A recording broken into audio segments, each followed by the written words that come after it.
O áudio que vocês vão ouvir agora é parte do podcast Xadrez Herbal. Caso vocês queiram ouvir mais sobre esse assunto e outros temas de política internacional, é só ir em xadrezherbal.com. Bem, passemos agora para a coluna aberta, no qual eu e o Felipe daremos um giro pelo velho continente.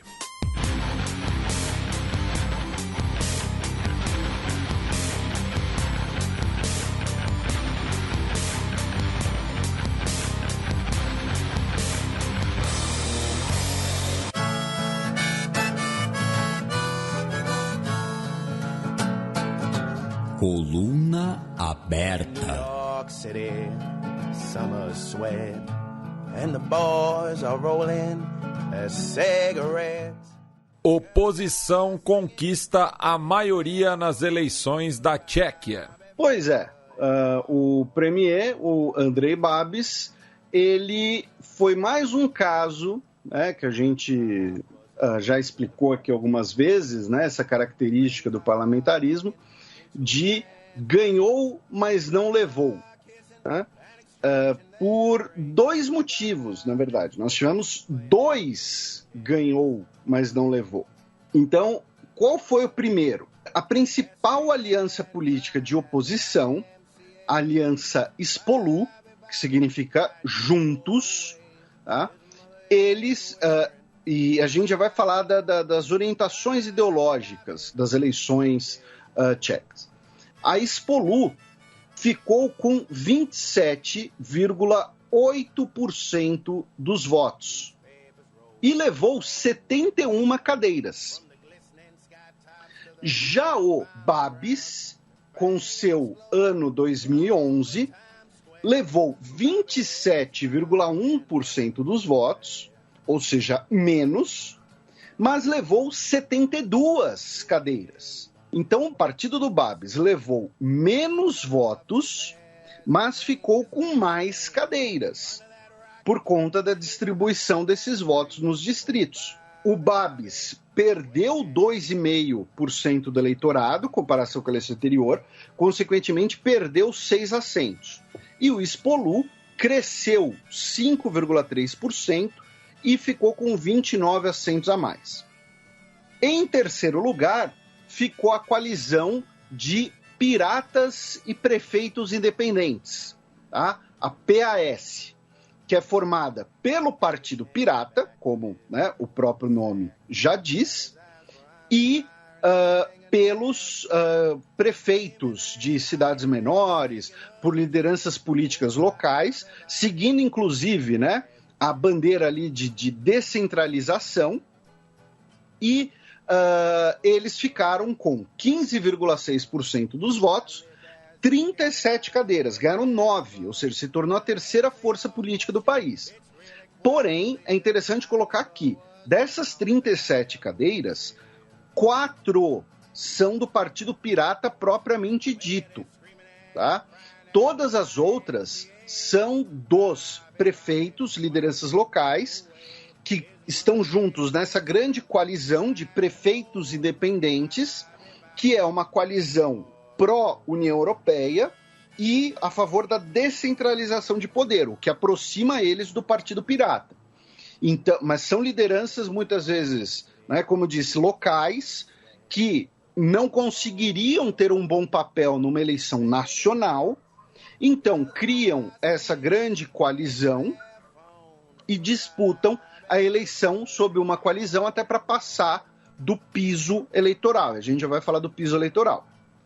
E, em quarto lugar, ficou o Partido pela Liberdade e Democracia Direta, que é o partido da direita populista anti-imigração, anti-União Europeia, anti-OTAN também. Tá? O líder do partido, uma das promessas de campanha dele era um referendo para tirar a República Tcheca da OTAN, tá?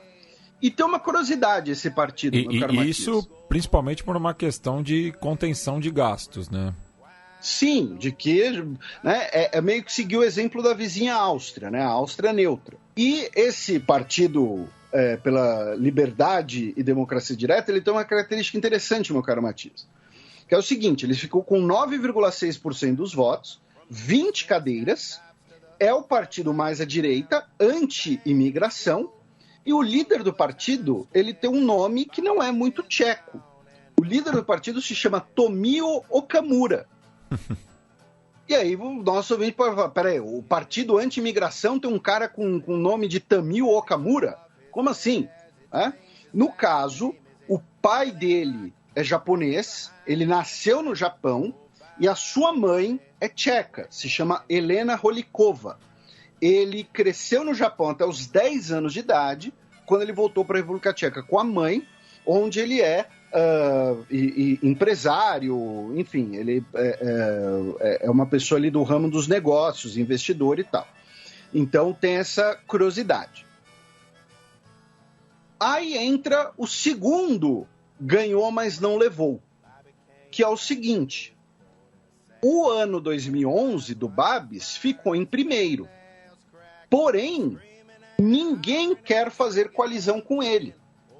O Spolu, por questões ideológicas, o Piratas e Independentes, por mais questões ideológicas ainda, e o Partido da Liberdade e Democracia Direta, porque ele não topou o referendo sobre a OTAN. Então, o partido que ficou em primeiro não vai ser o partido que vai formar o governo, porque o Spolu, os Piratas e Independentes já anunciaram que vão fazer uma coalizão e formar o novo governo. Dito isso, nós podemos tirar duas lições, dois comentários interessantes sobre essa eleição. A primeira delas é, algum dos nossos ouvintes pode ter se perguntado, pô, Felipe, mas não teve nenhum partido assim de esquerda no parlamento? Porque o Spolu, ele é basicamente uma oposição de direita ao Babis, que critica o personalismo do Babis, a sua deterioração democrática, mas é uma coalizão de direita, são de conservadores e liberais cristãos, tá? E democratas cristãos, desculpa. Nós temos os Piratas, que são, né, de e-democracy, eles se consideram ali de centro, e esses independentes, que são também a maioria ali de centro, pró-União Europeia, liberais clássicos, por assim dizer.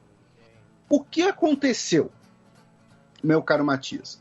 O Partido Social Democrata Tcheco perdeu 2,6% do eleitorado, levou 4,6% dos votos, ou seja, ele teve quase 4,6% dos votos. E o Partido Comunista perdeu 4% do eleitorado, mas ainda teve 3,6% dos votos. Só que o piso eleitoral é 5%. Então, como nenhum deles chegou nos 5%, eles não elegeram ninguém. Cada um dos dois partidos, então, perdeu 15 parlamentares. Só que o mais curioso, meu caro Matias, o piso eleitoral para coalizões, para alianças partidárias, é 8%. Então, os Piratas e os Independentes fizeram aliança falando, olha, a gente sozinho não consegue 5%. Mas se a gente se juntar, a gente consegue pelo menos 8% e entra no parlamento. Se os sociais-democratas e os comunistas tivessem feito uma aliança partidária, eles tinham alcançado os 8% e tinham entrado no parlamento. Como eles não fizeram isso, né, seguindo, né, os últimos aí, mais ou menos 100 anos, né, de racha entre sociais-democratas e comunistas, ficaram os dois de fora. E vai ser a primeira vez, desde 1945, que o Partido Comunista Tcheco, seja o Partido Comunista da Tchecoslováquia, seja o Partido da República Tcheca, não estará no parlamento. Primeira vez desde o pós-Segunda Guerra Mundial, por conta de não ter atingido o piso eleitoral. Já a segunda questão interessante e que foi muito abordada, e que foi, por exemplo, abordada de forma muito interessante pelo professor Oliver Stwenkel, num artigo chamado Como Tirar um Autocrata do Poder, lá na revista Piauí, ele que é professor de Relações Internacionais da FGV, ele fez ali uma receita de bolo, né, do que ocorreu na República Tcheca em relação ao Babis, né, e aplicando esse exemplo a casos do Trump, do Orbán, e trazendo, inclusive, também para o Brasil. Tá? Recomendo a leitura. Tá?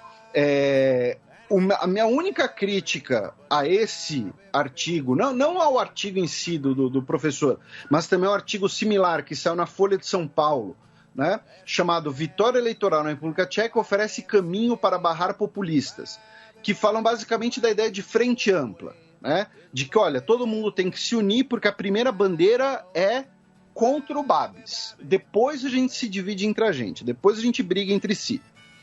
É que ambos não consideraram o impacto dos Pandora Papers. Porque o Babis, a gente já havia comentado isso no programa passado, ele é um dos homens mais ricos da Tchecoslováquia, se não for da República Tcheca, ou da Tchecoslováquia, eu virei o Temer agora, né? da República Tcheca ou a Tchequia, e ele, tendo, né, essa revelação de que ele tinha dinheiro em offshores e que ele provavelmente evadiu impostos, a intenção de voto dele caiu, emagreceu, perdeu. Tá? Então, provavelmente também teve um impacto nos votos em relação ao Babis. Tá? Mas sobre a Tchequia, né, sobre a República Tcheca, ou Boêmia e Morávia, né, é mais ou menos isso que nós temos.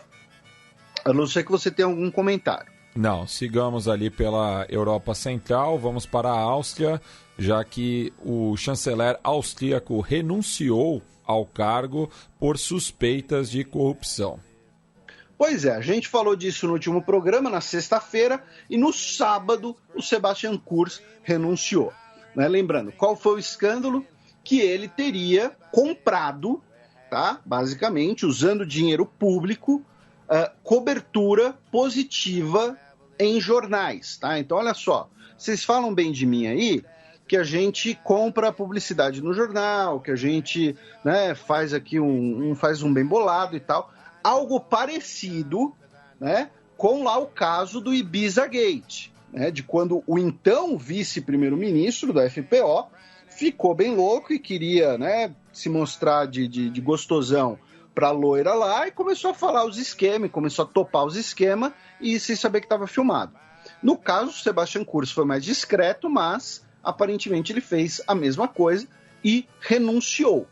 Quem assumiu provisoriamente o governo é o Alexander Schallenberg, que era o ministro de Relações Exteriores, é um diplomata de carreira, integrante do Partido Popular Austríaco, que é o partido conservador da Áustria, e a discussão agora é se a coalizão entre o Partido Conservador e os Verdes vai ser mantida apenas com um novo chanceler, que é o que aparentemente vai ocorrer, já se passaram 2 semanas, ou se nós teríamos uma eventual dissolução do parlamento e um novo governo.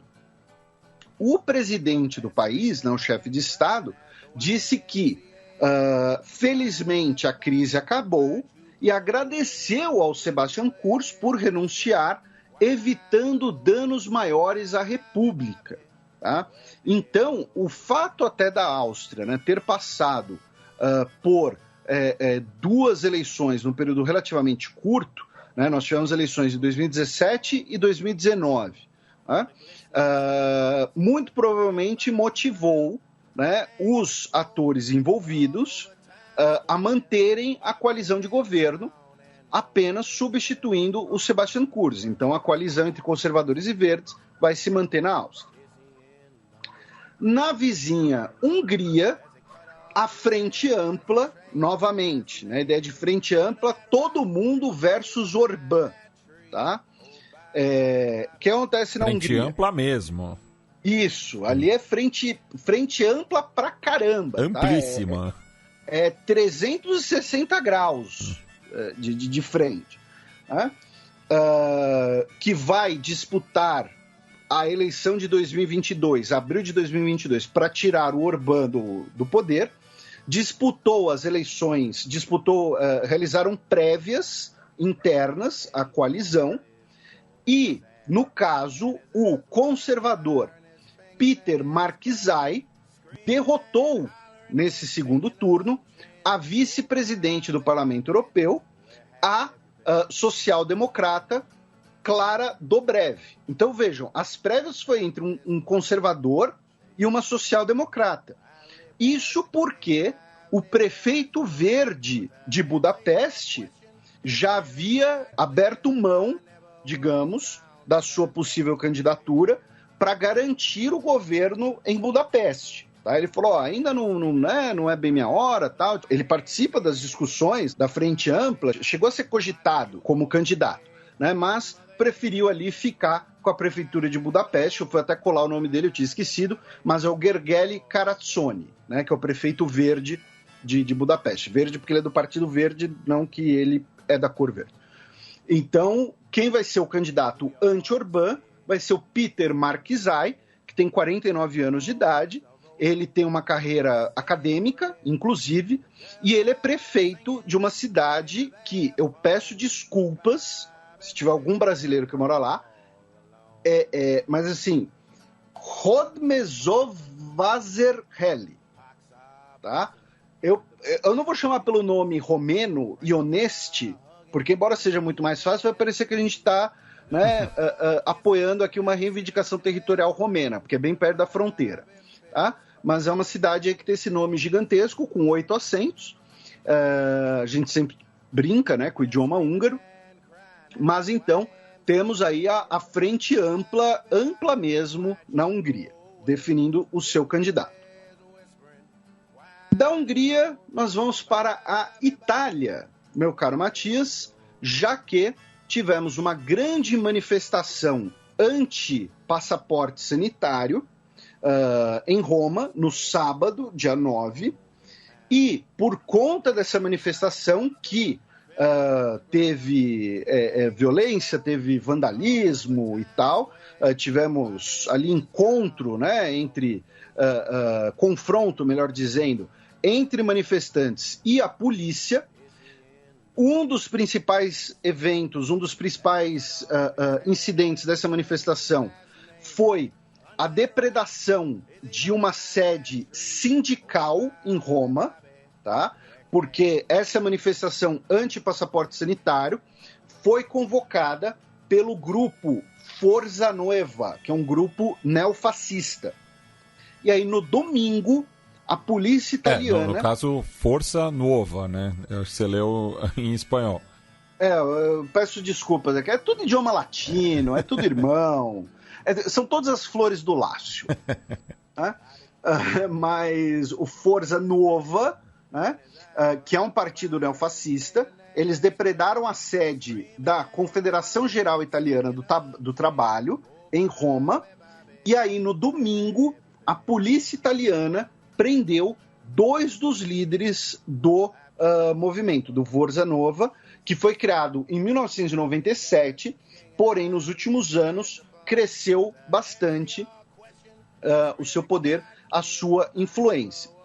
E depois disso, o Senado italiano aprovou, na última quarta-feira, dia 20, uma moção para a dissolução do Força Nuova. Tá? Para colocar, ele seria, então, banido, seria proibido, os seus símbolos, seus materiais, enfim, já que a Constituição italiana proíbe a reorganização de partidos fascistas, tá? Essa votação, entretanto, é uma recomendação legal. Ela não tem obrigação, porque quem tem o poder ou não de ativar esse artigo da Constituição é ou o Judiciário ou então a Câmara dos Deputados. Tá? E você viu, Felipe, a polêmica também com o falcoeiro da Lazio, o espanhol Juan Bernabé, e que fez a saudação romana, sorriu aos gritos de Dutti. Ele falou, eu não sabia que era proibido, mas eu gostava do Mussolini. Pois é, e foi demitido. Né? Foi suspenso. Ah, suspenso? É. E só para explicar para o nosso ouvinte, no caso, é literalmente um adestrador de aves de rapina, porque o símbolo da Lazio é uma águia, e ele cuida da águia, que é o mascote do clube, né? Que nem o Benfica. O Benfica também tem uma águia. Ele trabalhou no Benfica, inclusive, também. Até porque não deve ser um mercado muito... né? Não deve ter muitos à disposição, né? Adestrador de águia. Mas é sempre bom lembrar que é o principal esporte, né, vamos dizer, entre aspas, principal atividade lúdica do Catar. Eu sempre enfatizo isso, né, que a próxima sede da Copa do Mundo, o esporte nacional é a falcoaria. Por que você disse que uma atividade lúdica não é um esporte? Por uma questão de conceito. O esporte é como a gente porque conhece... quem faz o exercício é o Falcão, né? Não, mais uma questão de que o esporte ele surge com a Revolução Industrial, antes eram jogos, enfim, uma discussão mais longa da historiografia lúdica. Inclusive, fica aí a pergunta para os nossos ouvintes, porque assim, né, você falou inclusive falcoeiro, mas no caso do Benfica e da Lazio é uma águia. Então, são águias, né? Tem um águiaeiro, um áquilaeiro. Não sei. Feitiço de Áquila, não sei. Um abraço para o nosso querido Áquila Nogueira, inclusive. Que tem esse nome por causa do filme. Continuando ainda rapidamente na Itália, né, tivemos o lançamento oficial da ITA, a Itália Transporto Aéreo, que vai ser a nova companhia aérea nacional italiana, de propriedade do Estado, num processo que a gente acompanhou aqui um pouco no programa, né? A Alitalia, ela era a principal empresa aérea italiana. Ela foi fundada no pós-Segunda Guerra Mundial, ela era estatal. Aí ela foi privatizada, aí ela quebrou, aí ela foi reestatizada, e agora, né, por conta da crise de 2008, inclusive, e agora ela foi reorganizada como ITA, Itália Transporto Aéreo. Né? Lembrando que a Alitalia era a Aerolínea Italiana Internazionale, alguma coisa assim. Então, no fundo, vai ser a mesma empresa, só que mudou o CNPJ e vão gastar dinheiro para mudar a pintura dos aviões, porque pintar um avião desse tamanho não é barato, tá? Né? Um abraço para o nosso querido Lito do Aviões e Músicas, inclusive. Da Itália, nós continuamos ali no mundo mediterrâneo, passar rapidamente pela Espanha, já que o pessoal do El País espanhol, uma matéria de Miguel Gonzalez, Nayara Gortazar e Federico Rivas Molina, publicou uma matéria muito interessante, dizendo que o Vox, que é o partido neofranquista espanhol, tá? É um partido que abertamente flerta, né, com os princípios franquistas, com a identidade franquista, né, estaria construindo uma aliança anticomunista na América Latina, e contando com o apoio de lideranças como o José Antônio Cast, que a gente vai falar mais no bloco seguinte, que é o líder pinochetista no Chile, a Keiko Fujimori, né, a 3 vezes derrotada no Peru, que inclusive recentemente, né, se encontrou com uma liderança do Vox e falou muito bem do Vox e da herança colonial espanhola, e o Eduardo Bolsonaro aqui no Brasil, que a gente já mencionou em relação a Steve Bannon, né? E como parte dessa estratégia, né, está a Carta de Madrid, que é um manifesto que alerta para o avanço do comunismo na iberoesfera. Né? Lembrando que, assim, parte dessa argumentação é você colocar basicamente todo e qualquer pensamento à esquerda como comunismo. Então eles classificam, por exemplo, o José Luiz Zapatero, o ex-premier espanhol, né, o ex-presidente de governo espanhol, como comunista. Né? Então, assim, não faz muito sentido. E ainda nessa questão de uma carta dos partidos direitistas espanhóis relacionados à América Latina, reverberou, né, em meio à direita espanhola, uma carta que o Papa Francisco escreveu aos bispos mexicanos, pedindo para eles reconhecerem os erros cometidos no passado em relação à colonização, né, e o papel da Igreja Católica nesse processo.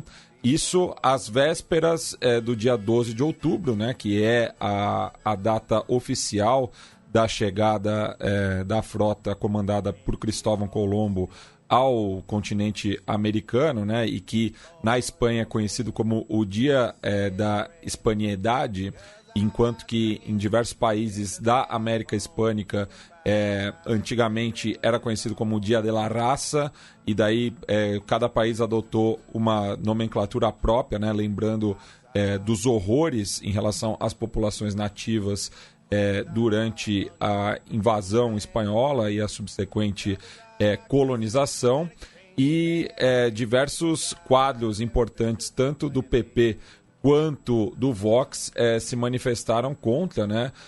Começando pela presidenta da comunidade madrilenha, a Isabel Díaz Ayuso, que se disse surpreendida por um católico que fale espanhol, fale dessa maneira, e que a Espanha levou civilização e liberdade às Américas. Já o ex-presidente de governo do Partido Popular também, o José María Aznar, disse que ele está disposto a se sentir muito orgulhoso e não vai pedir perdão em relação à época colonial, enquanto que uma das lideranças do Vox, o Jorge Buxadé, disse que pedir perdão faz parte da cultura do cancelamento e é destruir as nações, da qual nós estamos sempre muito orgulhosos. Pedir perdão é parte da cultura do cancelamento. Pois é. Jesus approves. Pois é, assim, eu acho que ele não entende nada de cristianismo, pelo visto. Pois é. Lembrando que esse é um podcast ecumênico. Temos um formado na Igreja Protestante e um catequizado na Igreja Católica. E ambos seguem a religião do futebol. Depois do complemento do Matias, a gente cruza os Pirineus, né, ou os Alpes Ibéricos, para os mais românticos, e vamos até a França com duas notícias. A primeira é que a França anunciou, e novamente essa discussão, né, sobre teto de gastos e investimentos públicos e tal, a França anunciou 30 bilhões de euros, tá, para investimentos em tecnologia e renovação industrial, incluindo aí fontes mais limpas de energia e desenvolvimento de cibernética. Lembrando que a França é um país que gera muita energia limpa, porque a França é um país que usa muita energia nuclear. A França é um dos países que mais usa energia nuclear no mundo, tá? Tanto em números absolutos quanto em números proporcionais. Números proporcionais, se não me engano, é a Eslovênia, né? Porque a Eslovênia precisa basicamente de uma usina nuclear para alimentar o país inteiro, né? Mas, e aí tem toda aquela discussão que a gente já teve quando a gente comentou de Fukushima, né? Da localização das usinas nucleares. A França interioriza suas usinas nucleares, usa os rios, né, como fonte de água e tal. Enfim. E o Macron se tornou o primeiro presidente francês a participar de uma homenagem em memória às vítimas do massacre de Paris de 1961, quando nós tivemos cerca de 30 mil pessoas se manifestando pró-independência da Argélia, em Paris. Não apenas pessoas de origem argelina, mas também muitos estudantes. E dessas 30 mil pessoas, entre 100 e 300 morreram. O governo oficialmente reconhece 40, tá? Sendo que dessas 40 que são oficialmente reconhecidas, a maioria delas foi em consequência de ferimentos, de espancamento pela polícia. Porém, tivemos muitas pessoas que foram jogadas no rio Sena e morreram afogadas, tá?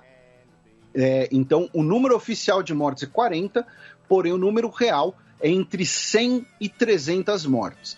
E o Macron se tornou o primeiro presidente a homenagear essas pessoas, embora ele não tenha pedido perdão em nome do Estado francês, né? Ele apenas participou da celebração, tal, o que, convenhamos, já é um avanço, até porque o governo francês só reconheceu a brutalidade policial desse episódio em 1998, tá? Né, a gente tem Fronteiras Invisíveis sobre a história da Argélia, né, e a gente comenta nesse programa como a guerra de independência argelina foi bastante violenta, até porque foi uma guerra tripartite, né? Foi uma guerra... E cabe lembrar, né, que o chefe da polícia parisiense à época era o Maurice Papon, que foi colaborador do nazismo durante a Segunda Guerra Mundial, inclusive utilizava táticas que ele aprendeu nesse período contra os independentistas argelinos que residiam na capital francesa. Ou seja, uma puta cara legal, né? Cruzando o Rio Reno, a Alemanha, o governo alemão anunciou que prendeu 2 ex-oficiais do exército alemão que estariam aliciando dezenas de militares para formar basicamente um grupo de mercenários para irem para a guerra do Iêmen, supostamente a serviço da Arábia Saudita. Tá? Lembrando que a Arábia Saudita, né, interfere, né, na guerra do Iêmen. Inclusive essa semana tivemos diversos ataques aéreos, tivemos centenas de mortos na guerra do Iêmen essa semana, e o governo alemão prendeu esses 2 ex-oficiais que estavam tentando formar um grupo mercenário, inclusive aliciando militares da ativa na Alemanha. E os 3 partidos que estão negociando a formação, né, do governo Sinal de Trânsito, o SPD, os sociais-democratas, os liberais e os verdes, anunciaram ontem, quinta-feira, dia 21, que pretendem empossar o Olaf Scholz, o social-democrata, como chanceler na primeira semana de dezembro. Tá? Então, se eles fizerem isso, eles vão tirar o pirulito da mão da criança, já que a Angela Merkel vai ficar a 10 dias, né, de se tornar a recordista como líder de governo alemão, ultrapassando o Helmut Kohl. Né? Para ela se tornar recordista, ela tem que ficar no cargo até o dia 19 de dezembro. Tá? Então, a Angela vai ligar aí pro Olaf e vai falar, aguenta até dia 20 e tal, você passa o Natal como, né, comemorando aí o seu governo e tal. Brincadeira, não sei nem se ela faz questão disso, né? Mas vão tirar aí o doce da mão da criança. Da Alemanha, a gente cruza o canal, vamos até o Reino Unido, primeiro começando pela COP26, que vai ser realizada em Glasgow, né, a partir do dia 31 de outubro, e ela já tem 2 baixas importantíssimas, né, a Conferência do Clima. O presidente chinês, Xi Jinping, segundo o Boris Johnson, não comparecerá, tá? Segundo uma fonte próxima do Boris Johnson, melhor dizendo, tá? Segundo a Reuters, o Xi Jinping ligou para o Boris Johnson e falou, Boris, seguinte, não vou, tá? Não vou colar, não vou aparecer, você é o anfitrião, então eu estou te avisando aqui, tá? E aí uma fonte próxima ao Boris Johnson teria, né, vazado isso para a imprensa. Possivelmente porque a China não estaria disposta, né, a adotar novas metas contra o aquecimento global sem um compromisso prévio dos outros países. Porque qual é a argumentação chinesa? Que é uma argumentação que, em boa parte, ela é amparada na realidade. Quando a gente teve a Conferência de Paris, a China ela estabeleceu alguns dos parâmetros mais ambiciosos que teve. Tá? E depois, com o governo Trump, os Estados Unidos voltou atrás nas suas metas.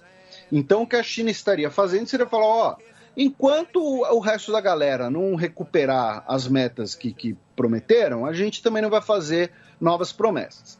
Por outro lado, vamos lembrar que a China ainda é o país que mais emite poluentes em números absolutos. Tá? A China é o que mais emite em números absolutos e os Estados Unidos é o que mais emite em número per capita. Tá? Então, é óbvio que, independente do que cada um sinta em relação à China, a China é o governo mais legal do mundo, é o meio do futuro, é o desenvolvimentismo centralizado. Ou então a China é um governo ditatorial, cruel, violento. Independente do que você ache, você ter um país como a China ausente de uma conferência do clima, ou melhor dizendo, a principal liderança chinesa ausente de uma conferência do clima, é um desfalque importantíssimo. Tá? E o outro desfalque é o Putin. O Putin, essa semana, segundo o porta-voz do Kremlin, né, o Dmitry Peskov, disse que o Putin não irá comparecer à COP26, mas que a mudança climática continua sendo uma das nossas maiores prioridades. No caso do Putin, especificamente, eu imagino que não é nem tanto a questão do clima, da Conferência do Clima em si, é mais ao fato de que as relações entre Reino Unido e Rússia estão no buraco, já tem anos, né? E aí nós tivemos o caso do envenenamento por Novichok, o Reino Unido acusando frontalmente a Rússia de realizar operações de inteligência de assassinato em seu território. Aí tivemos retirada, né, de parte do pessoal diplomático de ambos os lados. Então, as relações entre Reino Unido e Rússia estão num momento muito ruim. Já tem alguns anos esse momento, né? Então, eu imagino que nem tanto em relação ao clima, é mais em relação às relações bilaterais. Porém, a Rússia também é um pilar importantíssimo de qualquer política climática, porque a Rússia tem reservas gigantescas de petróleo e de gás natural, é um grande fornecedor de petróleo para a China e de gás natural para a Europa. Tá? Então, a COP26 aí já tem dois desfalques importantes. Aí tivemos um assassinato bizarro, violentíssimo, né, no Reino Unido, no último dia 15 de outubro, quando o David Amess, né, ou melhor dizendo, o Sir David Amess, né, o integrante do Parlamento Britânico pelo Partido Conservador, ele estava realizando ali, não é exatamente um comício, é aquela coisa, sabe, do político se encontrar com as pessoas para ouvir queixas, ouvir demandas, que é algo muito mais comum, né, em sistemas distritais, justamente, porque ele é representante do distrito, né, ele estava no distrito dele. Um encontro com a comunidade. Um encontro com a comunidade. Né?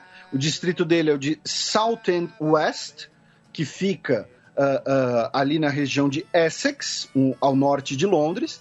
Então ele estava lá, se encontrando com as pessoas numa igreja, inclusive, a Igreja Metodista de Belfast, e ele foi esfaqueado várias vezes por um cidadão britânico de 25 anos de idade chamado Ali Harbi Ali, que foi preso, tá? E foi indiciado por assassinato e por motivação terrorista.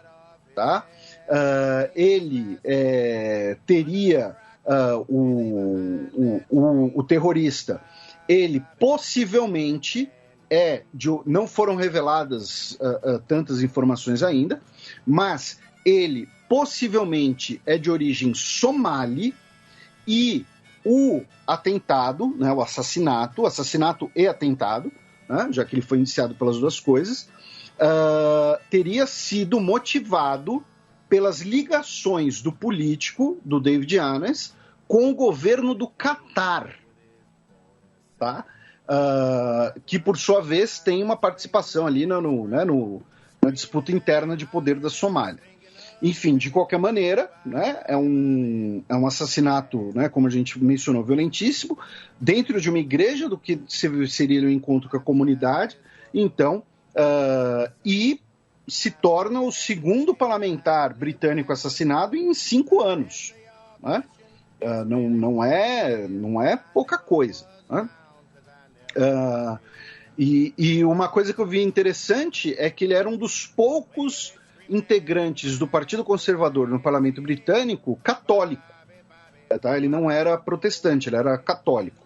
Enfim, e aí tivemos a decretação de luto oficial, né? O Boris Johnson compareceu ao funeral e tal. Então, assim, um caso que está gerando bastante comoção no Reino Unido por conta dessa repercussão política. O Reino Unido anunciou um acordo de livre comércio com a Nova Zelândia, tá? Que vai se tratar principalmente de um fluxo de profissionais, e de imagem, né? É o Reino Unido falando, olha, né, o Brexit foi o correto, estamos assinando um acordo de livre comércio. Só que assim, o comércio entre Reino Unido e Nova Zelândia é da casa de 0,2% do comércio britânico. Primeiro, por conta da distância. E segundo, porque são dois países que têm muitos produtos em comum, tipo ovelhas. Os dois países criam ovelhas em larga escala. Né? Então, é um acordo que, segundo os comentaristas políticos britânicos, vai ser muito mais focado em trânsito de profissionais do que necessariamente em comércio. Né?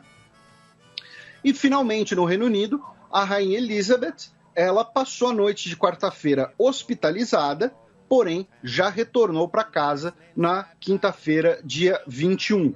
Ela teria ido para fazer exames de rotina, ela que tem 95 anos de idade, e devido à necessidade de repouso.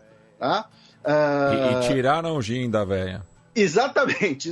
Explica para o nosso ouvinte aí. Pois é, não, é brincadeira, né? Ela tem 95 anos, sempre tomou um trago, sem muito excesso, né? E daí acham que vai melhorar alguma coisa se ela parar de tomar alguma coisa para dar uma relaxada. Enfim, é um absurdo. Gente, a pessoa está com 95 anos, deixa beber o que quiser. E é o que você falou, segundo, né, toda aquela coisa dos tabloides, ela bebia todo dia, ela bebia um drink depois do jantar todo dia. E tomava uma champanhe para dormir. Então, e aí tiraram o drink dela e ela foi pro hospital. Pois é, você tá aí. E, né, a pessoa tem 95 anos, passou pelo luto da perda do marido, tem aí desgosto de ver briga de neto publicamente, tem um filho aí que aparentemente aprontou das suas lá com o Epstein. Então, pô, ela não vai poder tomar o martini dela, né? Pô, sacanagem. E sem falar que ela carrega nas costas o Reino Unido, né? Porque a gente sempre faz um exercício de futurologia aqui que depois da morte dela, eu acho que o Reino Unido deixa de existir como a gente conhece. Não. Para mim não é nem exercício. Eu cravo. Depois da morte dela, eu não dou 5 anos para ter um movimento sério republicano em pelo menos Austrália e Nova Zelândia, que são dois países que conseguem, né, ter uma economia própria, já teve desavenças com a questão de governador geral e tudo mais. Países menores, né, como Fiji, que é interessante você ter o fluxo de turistas e tal, não sei. Canadá também não sei, porque faz muito parte da identidade canadense. Agora, Austrália e Nova Zelândia vão virar república, sem dúvida. E Barbados já vai virar uma república, porém a gente sabe que, na verdade, é apenas um passo para eles voltarem a ser monarquia com a Rihanna como rainha. A única rainha possível em Barbados.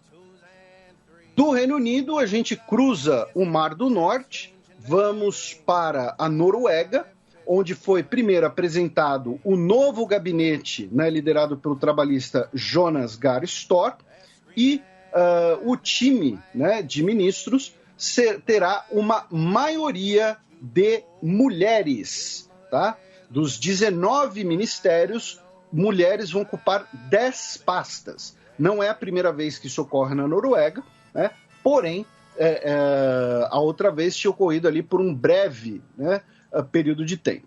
Então, e as mulheres vão ocupar, inclusive, relações exteriores, energia e justiça, segundo a Deutsche Welle. E dentre os ministros, teremos 2 sobreviventes daquele ataque de 2011 na ilha de Utoya, né, que foram cometidos pelo extremista com simpatias nazistas, o Anders Breivik, né, que deixou 69 pessoas mortas. Lembrando que, quando ele fez aquele ataque na ilha de Utoya, era justamente um acampamento da juventude trabalhista, com aquela retórica biruta de impedir o comunismo e tudo mais. Então, duas pessoas que sobreviveram àquele ataque agora serão ministros. No caso, a nova ministra do Conhecimento, a Toni Brenna, de 33 anos de idade, e o novo ministro do Comércio, que tem a mesma idade, o Jan Christian Vestre. Tá? Então, e tem um filme, né, quase um docudrama na Netflix, muito interessante sobre esse ataque. E, falando em ataque e Noruega, tivemos pelo menos 5 pessoas mortas em Kongsberg, né, no último dia 13 de outubro. 5 pessoas mortas, 3 pessoas ficaram feridas, a facas e também o uso de um arco e flecha. Um suspeito foi identificado como um cidadão de origem dinamarquesa, chamado Espen Andersen Bratten. Ele foi indiciado por homicídio e, se ele tinha motivações extremistas, está sendo investigado, e ele também vai passar por uma avaliação psiquiátrica. Tá? Então tem tanto a investigação por terrorismo e tanto a motivação de eventuais questões psiquiátricas, enfim.